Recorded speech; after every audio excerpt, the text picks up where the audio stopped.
Au Proche-Orient, à l'époque des patriarches, une croyance bien répandue était que Dieu bénissait toujours les justes et faisait souffrir les injustes.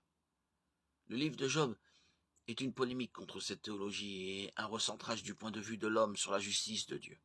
Nous devons comprendre que Dieu ne se limite pas à utiliser la souffrance comme moyen de rétribution.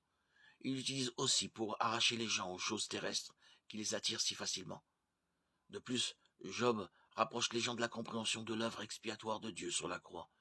Si l'humanité continue à penser que Dieu ne pouvait pas permettre à un homme innocent de souffrir, alors nous aurions manqué le plan de Dieu pour racheter le monde.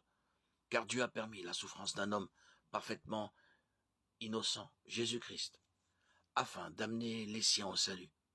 Ainsi, le livre de Job finit par être une contribution inestimable à l'histoire de la rédemption. Le sceptique a beaucoup approuvé en affirmant que les actions de Dieu sont caractérisées par la cruauté. Dans le contexte, les passages bibliques qui semblent dépeindre Dieu comme cruel ne font en réalité rien de tel. En fait, avec une bonne compréhension des Écritures, nous voyons que les actions de Dieu sont toujours motivées par son caractère saint et parfait et sont en cohérence avec ce dernier.